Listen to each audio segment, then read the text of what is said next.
Voilà, donc la première question de l'examen d'entrée de médecine de septembre 2022, c'est de la cinématique. Donc j'ai classé les questions dans l'ordre des chapitres de la chaîne, pas dans l'ordre de l'examen, mais ici la première, c'est la première. Alors on parle d'un automobiliste qui passe avec une vitesse de 72 km/h devant un policier. Le policier est à l'arrêt. Comme l'automobiliste va trop vite, le policier démarre. Dès que la voiture est passée devant lui, il a une accélération de 5 mètres par seconde au carré. Mais l'automobiliste reste à vitesse constante. On nous demande quelle distance aura parcouru le policier lorsqu'il rejoindra la voiture poursuivie. Alors, les distances parcourues, on sait les voir sur un graphique de vitesse en fonction du temps. Et donc, si on assure l'air sous la coupe, on a la distance parcourue. Alors, on a des histoires en mètres par seconde, et on a quand même des kilomètres-heure. Donc, savoir transformer d'un kilomètre-heure en mètres par seconde, il faut connaître le truc. Donc 72 km/h, c'est 20 mètres par seconde. Alors moi, je retiens toujours que quand on fait 1 mètre par seconde, quand on avance au pas, c'est à peu près la vitesse de la marche, à peu près 5 km/h. Et donc, on voit qu'il faut diviser par 3,6. Donc, la voiture, elle fait 20 mètres par seconde. Donc, 5, 10, 15, 20. Vous n'avez pas de feuille quadrillée ni de latte, mais on peut s'en sortir. Donc, ça, c'est la voiture. Et donc, la distance qu'elle va parcourir, ce sera à chaque fois l'air sous son espace, hein, donc le delta X, CV fois delta T pour les MRU, pardon, donc la base fois la hauteur. Et donc, voilà. Alors, le policier, quant à lui, il a une accélération de 5 mètres par seconde. Donc, toutes les secondes, il va accélérer. Zou, et donc, il aura atteint la même vitesse que la voiture après 4 secondes. 1, 2, 3 et 4. Donc à 4 secondes, il a la même vitesse. Donc attention, c'est la même vitesse, c'est pas la même distance parcourue. Et donc ce policier, il a du retard, puisque par rapport à l'air sous la courbe de la voiture, lui n'a parcouru que la partie ici. Donc il a un peu une demi-zone de retard. Donc toute cette partie-ci que la voiture a parcourue, le policier ne l'a pas encore parcouru. Donc on voit, si on regarde ce graphique, si on se rend compte que si on est symétrique, il aura parcouru exactement la même distance, comblé son retard en fait. Donc ce retard, il va être comblé sur les 4 secondes suivantes. Donc la voiture, elle aura parcouru aussi cette partie-ci, le policier aura aussi parcouru cette partie-ci, et en plus il aura comblé son retard. Donc il faut 8 secondes pour y arriver, enfin pour avoir parcouru la même distance, selon les paramètres qu'on nous donne. Alors après, il faut calculer quelle est la distance parcourue par la voiture en 8 secondes. Donc ça, c'est la voiture. Elle avait une vitesse de 20 mètres par seconde. Et en 8 secondes, elle aura fait 160 mètres. Après, si vous voulez vraiment être sûr que le policier a fait la même chose, vous pouvez calculer le delta X, c'est le AT carré sur 2. Et donc avec une accélération de 5, un temps de 8 secondes au carré, divisé par 2, 8 fois 8 au carré, c'est 64. 5 divisé par 2, ça fait 32 fois 5, on a peut-être bien 160 ici. Ça marche aussi. Voilà. Mais il fallait trouver ce fameux temps. Alors, moi de le trouver avec des équations, si on est mathématicien, moi j'aime bien les graphiques, les triangles et les carrés. Alors, la question 3, c'est une question de cinématique, une chute verticale. Donc, un randonneur laisse tomber une pierre. Donc, dans ce cas-là, la vitesse initiale est nulle. Quand on dit qu'il lance une pierre, on lui donne une vitesse de départ. Dans un puits qui semble très profond, le premier bruit de l'impact de la pierre sur le fond lui parvient après 4,25 secondes. Et les échos du bruit toutes les 0,5 secondes, on vous parle de la vitesse du son, on vous parle de la constante de gravitation. Alors, on voit que les propositions de réponse sont assez variées, donc ce n'est pas des chiffres proches. Donc, si on a un ordre de grandeur, ça pourrait déjà bien aider. Et donc, quand on a un temps, 4,25 secondes, quand on a une accélération du mouvement, donc comme le mouvement vertical, son accélération, c'est la constante de gravité. Pour calculer la distance parcourue, on fait AT carré sur 2. Enfin, on fait V0 fois delta T, mais ici V0 est nul, hein, plus AT carré sur 2. Alors, si on a 10 fois 4,25 au carré divisé par 2, c'est pas facile de mettre 4,25 au carré, donc on va considérer que 4 secondes se sont écoulées, et dans ce cas-là, on fait 10 fois 16 divisé par 2, on est à 80 mètres. Voilà, alors pourquoi est-ce que c'est 80 mètres alors que j'ai dû arrondir mes 0,25 secondes, retirer 0,25 secondes pour arriver à cette valeur précise? Mais c'est l'histoire du son. Donc comme il y a 80 mètres à parcourir pour que le bruit remonte à nos oreilles, 80 mètres c'est un quart de la vitesse, et donc il vous faut un quart du temps. Et donc les 0,25 secondes nécessaires supplémentaires aux 80 mètres à parcourir, c'est le temps qu'a mis le son pour remonter. Voilà, donc quand les valeurs sont assez différentes, y aller à la grosse louche, pas essayer de faire des calculs mentaux trop compliqués. Et puis après, on se retombe sur ses pattes. Donc elles paraissaient compliquées, mais c'était juste une idée. Voilà, donc ici, on vous propose une balle qu'on lance vers le bas qui rebondit sur le sol. Donc on a vraiment une balle avec une vitesse initiale. Elle arrive au sol, elle remonte, elle arrive en haut, elle redescend, etc. Alors, ce qui est vraiment intéressant sur les graphiques de vitesse, c'est vraiment regarder l'état 0 et après l'état positif et négatif. Donc quand c'est positif, on avance, et quand c'est négatif, on recule. Donc la variation de position s'inverse. Donc c'est pas passer devant une église comme sur un graphique de X par exemple. Donc ici, quand on a un 0 ici, c'est qu'on a vraiment changement de sens. Ok, alors on a quelques changements de sens. Ici, on a elle s'arrête et elle repart dans le même sens, puisqu'on n'a pas de vitesse, pas de changement d'axe. Donc ça, c'est pas bon, puisqu'ici, notre balle, elle descend, elle remonte, elle redescend. Voilà. Alors, une balle qui descend, elle accélère. Une balle qui remonte, elle ralentit. Donc, accélérer, c'est aller vers des vitesses plus grandes. Ralentir, c'est aller vers une vitesse nulle. Et accélérer, de nouveau, quand on redescend, elle va aller vers des vitesses plus grandes. Ok. Donc ici, on a une balle qui est partie avec une certaine vitesse de départ, donc une vitesse non nulle au départ parce qu'on la lance, et on voit que sa vitesse, elle diminue jusque 0. Donc c'est pas ça. Donc on doit accélérer. Pareil pour celle-ci, elle a une vitesse non nulle au départ, ça c'est bon, on la lance, mais elle freine, enfin sa vitesse va vers 0. Donc là, ça freine, et c'est donc pas quelque chose qu'on a lancé vers le bas. Donc il nous en reste 2. Donc pour ce vitesse non nulle ici, de nouveau, elle freine, elle va vers 0. Voilà, donc le seul graphique où au départ la vitesse non nulle accélère, augmente, c'est ici. Donc on a une vitesse non nulle, la vitesse augmente, elle accélère. D'un coup, on arrive au sol et on repart dans l'autre sens. Donc ça, c'est le côté partir en négatif de vitesse. Et là, on va freiner jusque 0. Et puis on réaccélère, on repart dans l'autre sens quand on redescend. Voilà, donc c'est bien le graphique A. Alors la question 4 fait partie du deuxième thème, la balistique. Un archer utilise le même arc, la même force pour décocher 2 flèches identiques. La première est tirée avec 60 degrés, un angle de 60 degrés par rapport à l'horizontale, et l'autre avec un angle de 45 degrés. Et on vous propose des informations sur le temps de vol, plus ou moins long ou court, ou le même, et des informations sur la portée, le point atteint, plus ou moins éloigné, ou le même. Alors, pour les tirs à 2 dimensions, comme ça, de balistique, en fait, la vitesse, qui ici est la même, puisque c'est la même force pour décocher les flèches, et le même arc.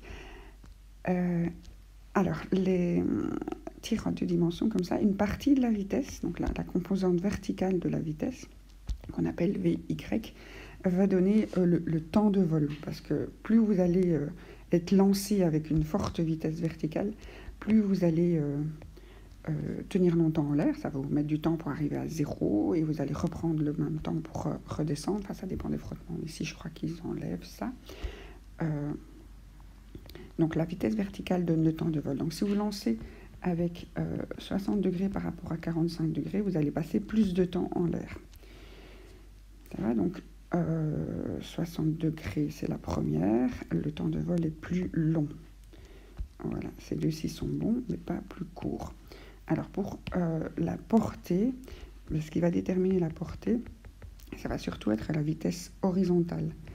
Donc, parce que c'est ça qui vous emmène plus ou moins loin. En un mouvement de MRU, d'ailleurs, là, il n'y a pas d'accélération. Une fois que vous êtes lancé, votre vitesse, votre composante horizontale, elle va tenir le coup tant que vous êtes en l'air, jusqu'à ce que vous retombiez.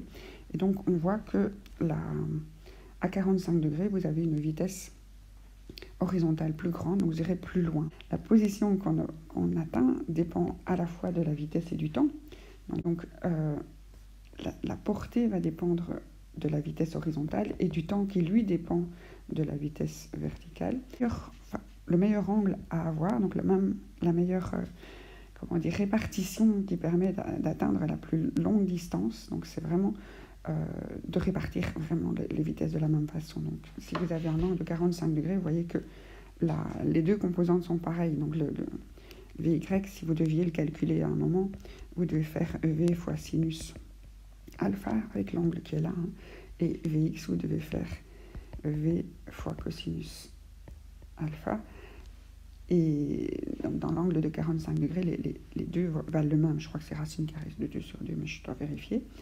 Et donc, vous voyez que la répartition de ce vecteur vitesse dans sa composante je reste longtemps en l'air et je vais loin est la meilleure pour 45 degrés. Donc, c'est vraiment quelque chose qui est connu, que pour aller le plus loin possible, c'est à 45 degrés qu'il faut tirer.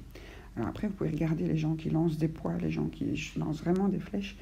Il y a des autres paramètres qui interviennent, mais là, ça fonctionne pour ce genre d'exercice. Et donc, 60 degrés va aller moins loin, parce que la vitesse, la composante horizontale qui est là, n'est pas importante. Là, on a donné plus dans la composante verticale. Donc, un temps de vol plus long et un point au sol moins éloigné pour la flèche lancée à 60 degrés. Voilà, la question 2. On vous propose un avion qui vole en ligne droite et à vitesse constante. Donc, il a un delta x vers l'avant et il a une accélération nulle. Si son vitesse constante, si son accélération est nulle, la somme des forces qui s'exercent sur lui est nulle aussi.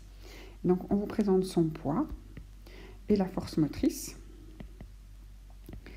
Et il faut que tout s'annule. Donc, verticalement, il faut que ça s'annule, et horizontalement. Donc, on vous propose en proposition A, il manque la résistance de l'air égale et opposée à la force motrice. Donc, ça, c'est parfait, parce qu'avec deux forces horizontales égales et opposées, elles vont s'annuler, donc ça va bien marcher. Et la force de portance égale et opposée au poids. Donc, la portance, c'est ce qui permet d'être maintenu en l'air pour les avions, et donc c'est vraiment ça aussi, égal et opposé au poids. Voilà, donc si on vous dit qu'il manque la résistance de l'air qui est plus petite, ben non, parce que sinon on accélérerait. Voilà, donc il y aurait une force horizontale non nulle. S'il manque la portance de l'air opposée plus grande, ben là l'avion monterait. Donc si on avait une force verticale avec une portance plus grande, l'avion monterait, il est en ligne droite. Voilà, et on vous propose qu'il manque des forces décrites comme au point A et B. Ben, non, on vous décrit des choses différentes en A et B, donc ça ne peut pas être celle-là. Donc c'est la réponse A. Donc la question 6 vous propose une masse suspendue dans le vide qui tracte une autre masse initialement au repos et la met en mouvement. Et donc qu'est-ce qu'on a comme force sur tout ça? Donc on a la masse A qui a son propre poids, la force pesanteur, 4 kg fois 10, ça fait 40 newtons de poids. Elle est retenue un petit peu par une corde, une force de traction qui va être égale à la force de traction exercée sur la corde B. Donc la corde transmet les forces entre les deux, et la masse B, a priori, aura des frottements. Lors de la mise en mouvement, c'est des frottements statiques, et lorsqu'elle sera en mouvement, ce sera des frottements cinétiques. Les frottements statiques sont toujours légèrement plus grands que les frottements cinétiques, qui sont légèrement plus petits. C'est plus difficile de mettre en mouvement que conserver un mouvement. Alors, ce qu'on vous propose comme différentes affirmations, à voir si c'est vrai ou faux, c'est la tension dans la corde freine la chute de la masse A. Ça, c'est vrai. Donc le fait qu'il y ait une corde qui est suspendue à notre force l'empêche de tomber comme si elle était en chute libre. Donc si on coupe la corde, elle va plus vite. Et donc si on met une corde, ça va au moins freiner un peu cette chute. Alors la tension dans la corde provoque une accélération de la masse B. Ben, oui, c'est ça qui la met en mouvement, c'est dit dans l'énoncé. Et la seule force qui pourrait la mettre en mouvement, c'est le fait d'être tiré par là. La troisième, l'intensité de la tension dans la corde est indépendante de la valeur des forces de frottement. Non. En fait, si les frottements augmentent, on aura une accélération des deux qui va être plus petite. Donc on va avoir un freinage. Et donc la force de tension va être plus grande pour freiner A. Donc on a vraiment quelque chose qui retient vers le haut, comme si vous teniez vous-même la masse A. Et donc s'il y a plus de frottement, il y aura moins d'accélération. Et donc la traction qui compense la force de frottement, la force pesanteur va être plus ou moins grande. Et donc elle n'est pas indépendante. Donc ça va vraiment... le rapport de cette force de traction va dépendre de ces frottements. Et on vous dit que l'intensité de la tension dans la corde a une valeur de 40 newtons. Ça, c'est si c'était au repos. Donc la force de traction serait égale à la force de frottement si A était égal à 0, si la force totale était égale à 0. Mais ici, ce n'est pas ça qu'on dit. Comme il y a une accélération, une mise en mouvement, la force de traction est trop petite pour la retenir. Donc la force de traction est plus petite que la force pesanteur puisqu'il y a un démarrage vers le bas.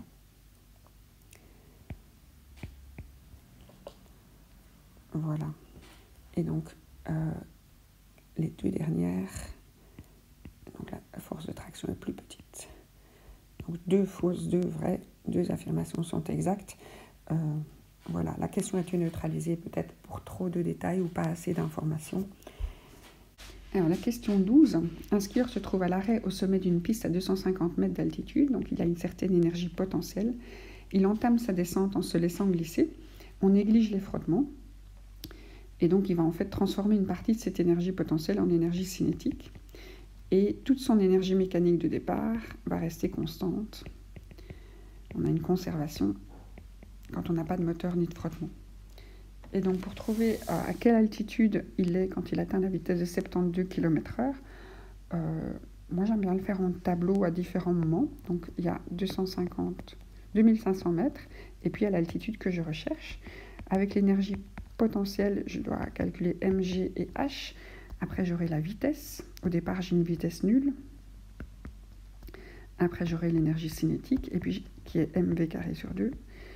Si la vitesse est nulle, l'énergie cinétique est nulle au sommet, à l'arrêt. L'énergie mécanique sera la somme des deux. Alors, moi, j'aime bien prendre une masse de 1 kg pour mon skieur. On peut choisir, en fait, parce que le problème sera le même, quelques masses qu'on prenne. Donc 1 fois 10 fois 2500, on a 25 000 joules uniquement d'énergie potentielle au départ. Après, on nous propose une vitesse de 72 km/h. Ça, c'est 20 mètres par seconde. On l'a déjà eu une autre fois dans l'énoncé un peu plus haut. Donc, on divise par 3,6 parce que quand on marche au pas à 1 mètre par seconde, on est à peu près à 3,6 km/h, 5 km/h la vitesse de la marche. Et donc, quand on va des km/h au mètre par seconde, on divise par 3,6. D'accord? Donc ici, qu'est-ce qu'on a comme énergie cinétique? Si on garde toujours la masse de 1 pour mon skieur, on a 20 au carré divisé par 2. Donc 20 au carré, ça fait 400. Divisé par 2, ça fait 200 joules. Et donc les 25 000 joules au total, il n'y a que 200 joules qui ont été pris par l'énergie cinétique. Mon énergie potentielle, c'est tout le reste. Et donc il reste encore de 24 800 joules. Et donc pour retrouver ma hauteur, je fais EP sur M fois G. Et donc mes 24 800 qui me restent pour mon énergie potentielle, divisé par 1, divisé par 10, je suis à 2480 mètres. Donc je n'ai pas beaucoup descendu pour atteindre déjà 20 mètres par seconde.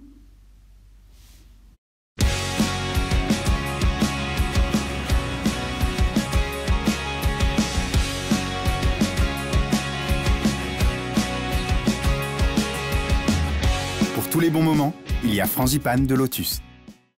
Des produits très bien notés à des prix que vous allez adorer.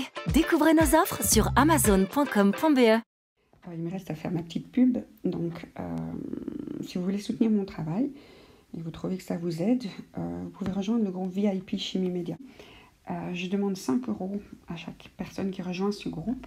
Qu'est-ce que vous obtenez en retour? Mes remerciements et puis l'accès aux documents des vidéos. Donc, quand vous êtes VIP, vous avez accès à la Dropbox de Chimie Média. Donc voici un peu son contenu. Donc il y a surtout les questions par thème. Donc là-dedans, il y a les énormes dossiers de physique qui reprend toutes les questions depuis 2017 du chimie et de bio, où les questions sont classées par thème. Et donc si on veut s'entraîner sur un thème, c'est facile et les réponses sont à la fin. Donc c'est vraiment les dossiers que j'utilise en classe quand je fais la préparation en fait. Après, vous avez des synthèses en une page. Donc celle de l'année passée est en noir et blanc. Cette année-ci, je les remets un peu avec des coloris en utilisant Canva. Et je les améliore chaque fois, un peu chaque année, quand il y a des choses que, tiens, ça peut être utile aussi. Voilà. Après, il y a tous les questionnaires des examens d'entrée, donc depuis 2017 jusqu'à 2022. Et j'essaye de les mettre en version avec les réponses, donc comme les étudiants les reçoivent, et aussi en version sans les réponses. Donc on peut s'entraîner par thème et on peut s'entraîner les 15 questions en vrac. Après, il y a des dossiers de physique, de chimie et de bio qui reprennent les premières vidéos, donc les vidéos qui ne sont pas sur des synthèses en une page, mais sur des synthèses en plein de pages.